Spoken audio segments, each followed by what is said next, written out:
એમને આ બાપુ કે પાણી ચડી જાય એવું બધું શું થયું? પાણી ચડી જાય તારા બાપાને બગડા તો બોલી ગયો તમારે યુદ્ધ કરી હું બાપુ 2 વાર. તું એ તો હું ભેગો હતો મુખીનો હતો તો અમે બે ગયા તા સૈયદ બધા ગેટ ઉઠી પોગી ગયા કે હોશીના નથી બેન દરવાજા ઊંધી તો પછી શું ભીડ પડી ભાગ્યા હું ભાગ્યો તો પછી તમે જોતા જોતા આવ્યા કેમ ગયો નમાલો તમે થોડા ભાગો હું ભાગ્યો બાપુ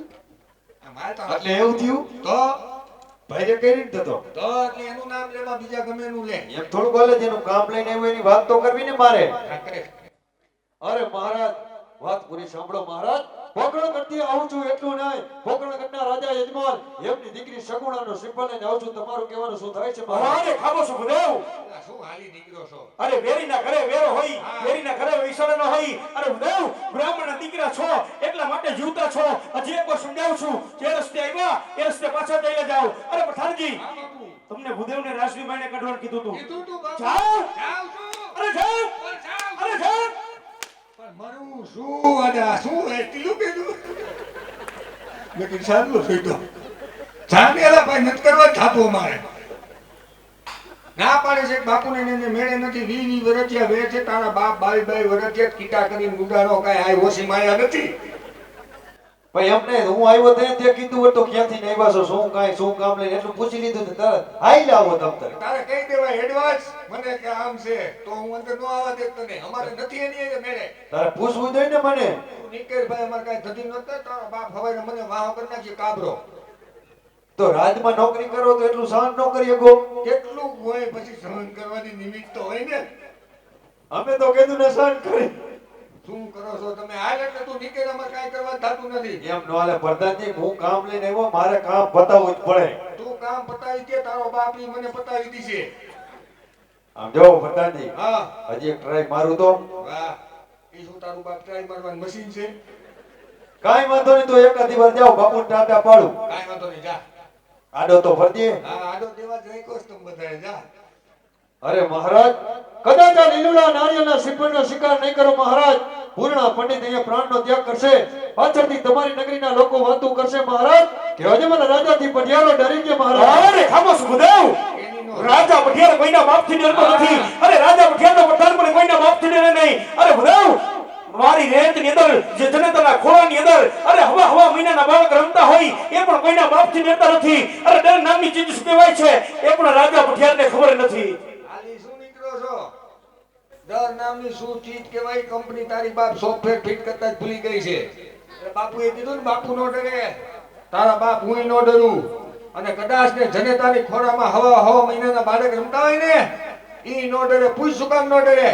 ઈ શું કામ નો ડરે? એને તારી બાપ ખબર પડે જ ડરે ને હવા મહિનાના બાપુ છોકરાઓને શું ખબર પડે અમુક ઉદાહરણ જોઈ વિચારીને દેવાય મારા બાપ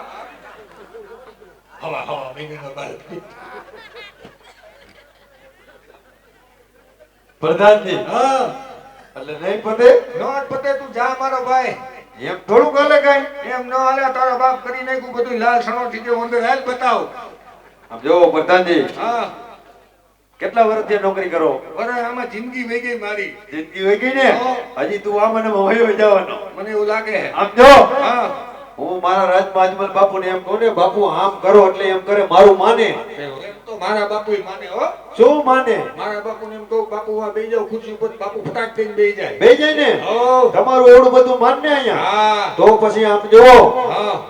આપણે હું વાત થઈ હતી પેલા શેની ખર્ચો તમે એનું કીધું ભંડાર ભર્યા જ છે ઈ આપણી કન્યાની પણ આમ જો તમે વાત સાંભળો પૂરી તમારે હવે ભંડારની મારે કઈ જરૂર નથી. હા હા આમ જો તમારું કામ હું ફ્રીમાં કરતી. એટલે તારે ખાલી બાપુને મનવી દેવાના. વાહ મારો દીકરો બલીન પકડો મને કરવો બલીનો બકરો નહીં તારું કામ ભલા માણા ફ્રીમાં પતી જતું હોય તો હું વાંધો તને કઈ તકલીફ? કાઈ વાંધો નહીં હું બાપુ પાસે જાઉં છું માને તો ઠીક છે હા બરોબર જાઉં છું વચમાં બોલતો ની સાઈડમાં ઉભો રહી સાઈડમાં ઉભો રહો ન બોલું. જાઉં છું હા જાઓ. બાપુ તમે કહેતા હોય નાના મોટી વાત કરું બાપુ અરે પ્રધાનજી હા કાન ખોલીને સાંભળી લેજો. જો પોકરણગઢનો રાજા અજમલ લોમડી કરતા પણ હોશિયાર હોય તેમના રાજમાંથી આવતા ઉદય કોઈ કમ ન હોય આજે કાશીનું ભણતર ભણી અને પિંગલની અંદર પાપ કરાવવા માંગે છે પછી પિંગલના નિયમ બધા માટે સરખા હોય વેરીના વશમાંથી આવતો ઉદય હોય કે રાજા પઠિયાનો પ્રધાન જવડી સોડી વાત કરશો તો તમારી જીભ પણ ખેતી લઈશ બાકી તો લોચો થાય તારો બાપ જીભ ખેતીએ બોલવું કેમ જીભને ક્યાંક પેલા રાખી દો સાઈડમાં બરોબર તું આમ સાઈડમાં ખૂણામાં ઉભા રહે બાપુ મારું કહેવાનું એમ થાય છે કે બાપુ આ પંડિત નારિયેલ લઈને આવ્યો હોય નારિયેલ આપણે સ્વીકારી લીધું હોય તો અરે પ્રધાનજી વેરીના ઘરે વેરો હોય વેરીના ઘરે વિશાળ ન હોય મને ખબર છે બાપુ આપણે વેર ચાલુ જ રાખવાનું છે આપણે વેર કેદુનું છે ને વેર વાળવાનો મોકો હાઈ ક્લાસ મળ્યો છે જો તમે સાંભળો આપણે અજમલ રાજાએ કેટલી વાર યુદ્ધ કર્યું 3-4 વાર તો હું તમારા ભેગો આવ્યો તમે યુદ્ધમાં હોરા પડો એટલે એક આયરે કદાચ 500 નું ટોરું હોય તો તમે 100 ના માથા બટો બૈટ ઉલાઈને જતા હોય અમુક ના લટકતા હોય હું કઈ પે આવતો હોય અને તમે બાપુ બાકાજીકી બોલાવીને જતા હોય મને ખબર જ છે કે તમે અજમલ રાજા રે કેટલી વાર યુદ્ધ કર્યું તમે તો બાપુ એક વાર તો તમને યાદ છે ને આપણે અજમલ રાજાને ગેટ સુધી ભોગી ગયા અને તમે બાપુ તમારી રીતે બાકાજીકી બોલાવતા હતા અને બાપુ આમ અજમલ રાજાની ઘોડા ઉપરથી એન્ટ્રી થાય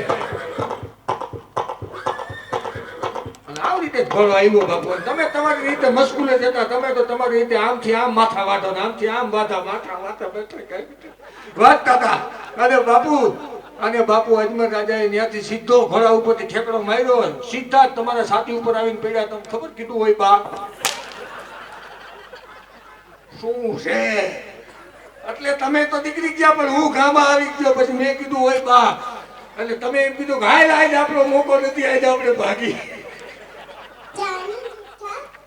એટલે મારું કહેવાનું એમ થાય આ નારિયેળ આપણે સ્વીકારી લઈને તો એમાં આપણો ફાયદો છે બાપુ કારણ કે શું ખબર તમને તમારા પુત્ર પ્રતાપને એટલું જ કહેવાનું બેટા પ્રતાપ તારે સગુણાને એવા દુઃખ દેવાના કે એનાથી સહન ન થાય બાપુ કેટલાક દી સહન કે છે 1 થી 2 થી 3 થી મહિનો વર્ષ 5 વર્ષ 10 વર્ષ પછી બાપુ કઈ દુઃખ સહન કરવાની નિમિત્ત હોય ને ક્યારેક તો પોકરણગઢ થી અજમલ રાજા તમારા પગમાં આવી નો નમી જાય તો લુખી મૂછું મુડવી નાખું બાપના અરે શાબાશ પ્રધાનજી શાબાશ ભારત વર્ષની અંદર અરે 562 રજવાડા હતા 562 રજવાડાને જો કોઈ થથરો ધુજાવતો હોય તો એ હતો દિલ્હીનો નવાબ બાદશાહ પણ બાદશાહની ભુજામાં એવડી તાકાત નહોતી કે ભારતના કિલ્લાની એક પણ ઈંટ ટીકાવી શકે અરે એમની તાકાત પાછળનું કારણ હતું એમનો ચતુર અને હોશિયાર બિરબલ અરે બિરબલની બુદ્ધિને શરમાવી વાત કરી છે અરે જાઓ તમારી ચતુરાઈને અરે તમારી હોશિયારીને અરે તમારી બુદ્ધિને રાજા પટિયાલા લાખ લાખ સલામ કરે છે thank you Bapu thank you પણ ઠેક્યું એટલે હારું થાય નથી ખરાબ દીધા થેન્ક યુ અલે ગંધારા મારી ગયા ને હા માટે ચિંતા છોડો તમે પંડિતજી એ અજમલનો શુભાર છે અરે એમની દીકરી સુગણનો સંપર્ક કરવા પટિયાનો પુત્ર પ્રતાપ તૈયાર છે અરે પ્રધાનજી રાજમાંથી પુત્ર પ્રતાપને બોલાવો હમણાં જ બોલાવો બાપુ બિરાજમાન સમજો જોઈને જોયું આ ઓરિજિનલ આવા જેવા બાપુ એમાં હાવજે જોઈ ને લોહી તારો બાપ લીટર એક લોહી પીએ શેનું હાવજનું હવે કોણ લેવા જાય એ તો હું જ જતો હોય ને આ ઓરિજિનલ હા ના ઓરિજિનલ હા હવે આવે ને કમનો સમજતો ઈ શું છે એ ઝેરોક્સ તું આપણે કાર્બન કોપી સ્ટેશનરી દુકાન હા અને સાઈડમાં બેસી જ બાપુની બાજુમાં બોલાવું છું બોલાવો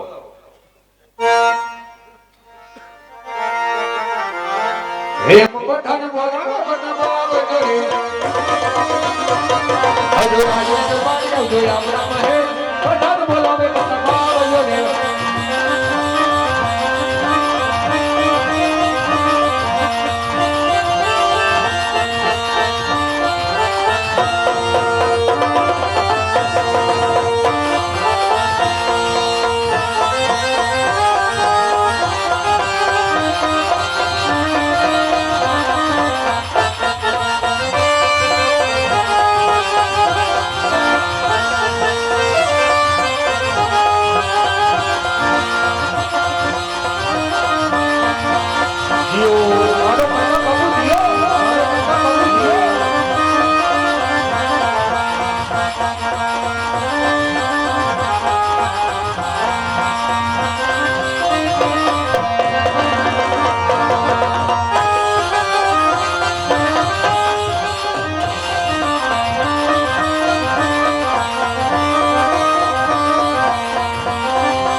આજે કેળો કટારી અમે જમારે પડ્યા આ જઈલા યમ્મા જીવોરી તલવારી યમ્મા જીવોરી તલવારી યમ્મા જીવોરી તલવાર કેળો કટારી અમે જમારે પડ્યા આજે કઈ નગરીનો હતો રાજકુમાર આજે કઈ નગરીનો હતો રાજકુમાર દિયા હોય મારા નામ દિયા હોય મારા નામ દિયા હોય મારા નામ કઈ નગરીનો હતો રાજકુમાર આજે વિકલ ગઢોરે હતો રાજકુમાર યા વિકલ ગઢોરે હતો રાજકુમાર હોતા હોય મારા નામ બતા હોય મારા નામ બતા હોય મારા નામ વિકલ ગઢોરે હતો રાજકુમાર આજે પ્રધાન બોલાવે બતા બહાવી અરે હે રાજ ને ભારી હે રાજ ને ભારી આજે પ્રધાન બોલાવે બતા બહાવી અરે અરે જય માતાજી પ્રધાનજી જય માતાજી બાપુ અત્યારે રાજમાં શું કામ મળ્યા અરે બાપુ મારી તો એવી શું કેપેસિટી તમારું ચાંદ જેવું મુખડું જોઈને હું બોલાવું તમને તમારા પિતાશ્રી મળવા માંગે બાપુ અરે પિતાશ્રીના ચરણોમાં પુત્ર પ્રતાપના પ્રણામ અરે આયુષ્યમાન ભવ પુત્ર પ્રતાપ અરે પિતાશ્રી અત્યારે રાજમાં શું કામ મળ્યા અરે પુત્ર પ્રતાપ આજે વેરીને વંશમાંથી કોઈ ભદેવ આવ્યા છે અરે રાજા અજમલ એમની દીકરી સુગણોનું શ્રીફળ લઈ આવ્યા છે આ શ્રીફળ તમારે સ્વીકારવાનું છે અરે નહીં પિતાશ્રી ઈ પોકણ ગઢના રાજા અજમલ અને આપણે 20 વર્ષના વેર છે 22 વર્ષના અબોલા છે આ શ્રીફળ ક્યારે પણ ન સ્વીકારો અરે જાણું છું પુત્ર પ્રતાપ કે વેરીના ઘરે વેર હોય વેરીના ઘરે વિષણ ન હોય પરંતુ અરે પુત્ર પ્રતાપ આજ દીકરી લેશું કાલે દુઃખ દેશું અરે પછી રાજા અજમલ તમારા પિતાશ્રીના ચરણોમાં છે માટે જાઓ આજ મારો હુકમ છે હરખે લીલો નારીનો સ્વીકાર કરો ભલે પિતાશ્રી જવાબનો હુકમ પ્રધાનજી હા કુંવર પોઈતે એમને તે કુંવર જ છે તને શું રીસડું લાગે હે કુંવર પણ એમ છે પ્રધાનજી કાઈ ઘટે કાઈ નો ઘટે એમ કાઈ હોય ખર્ચો જાજો લાગતા માંગતા લાગે ખર્ચો નહીં આમ જો તું અટાણે જોઈ લે પક્ષી માની પીછડા સુધી પછી કાલ હવારે એમ નો કેતો કે આમાં કાઈ ઘટે હે ના ના આમાં તોય છતાં અમારે જોવું પડે અમારે દીકરી દેવી વાહ તમારા દીકરી દેવી શું અમારું કૂતરું દેવું છે ના ના કુંવર જ લેવા છે હા તો અમારે કુંવર જ દેવાનો હે પણ આમ જો અમારે પૂછવું પડે જોવું પડે બધુંય હા જોઈ લે પક્ષી માની પીછડા સુધી કાઈ ઘટતું હોય તો જો તું જો પગમાં મોજડી પહેરી મોજડી હમણાં નવી લીધી મોજાય મારા દીકરો નવા લીધા લાગે એમાં બધાય કમ્પ્લેટ આંગળ્યા છે ને હા બાકી તું હાથ જો હા કમ્પ્લેટ એમ નહીં આ થોડીક આમાં કેમ કરસલી પડી ગઈ હાથ બધાય ઈ તો વેસલિંગ સોયપરું નથી શિયાળો આવ્યો તારો બાપ ભૂરકી મારી ગયા છોકરાએ બાપુ બોડી લેશન લીધું છે આપણે કાઈ વાંધો નહીં પ્રધાનજી હા કાઈ વજન ભાર ઉપર નથી ને આમ બાપુ પર કોઈ જાતનો વજન નહીં વજન ખાલી દાઢીનો છે પણ કહું છું કરાવી નાખો નથી કરાવતા પણ એમ નહીં હા એમાં આપણને કઈ તકલીફ નથી બાકી તું એની દાઢી જો એની મૂછું જો પણ એમ નહીં હા પ્રધાનજી હા એ મધમાખી ઉડીને આમાં કરી જતી છે નીકળતી કેમ હોય છે ઘરે જ નહીં તારા બાપ નહીં તો દાડિયા રાખ્યા છે અને સાફ સફાઈ કરવામાં નો હોય તો બે તો કન્ડિશનર સોપડે ને એક શેમ્પુ સોપડે બાકી આમાં કઈ ઘટે કાઈ નો ઘટે હા એમ બાકી તો આમ જો બાકી કોઈ જાતનો વજન નથી હે પ્રધાનજી હા બાપુ યુદ્ધે જતા છે તો તલવારની જરૂર નહીં પડતી હોય ના મૂછે માન નાખે બરોબર હા હું એમ જ કહેવાનો હતો મૂછની હણી જેવી તલવાર કાઈ વાંધો નહીં પ્રધાનજી કુંવર ગમી ગયા તો ગમી ગયા હોય તો જીલાવી દ્યો દિલાવી દઈ ને આવો ચાલો થારી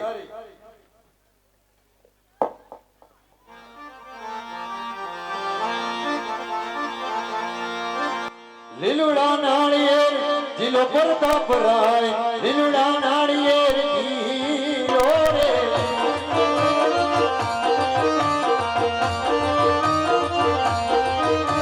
એ પંડિત જીલાવે તેમ જીલો પ્રતાપ રાય લીલુડા નાળિયેર જીલો રે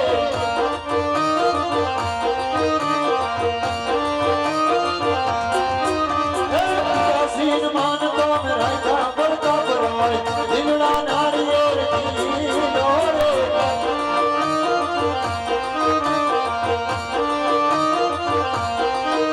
એવા લીલુડા નાળિયેર જીલો રે પ્રતાપ રાય સોનેરી નાળિયેર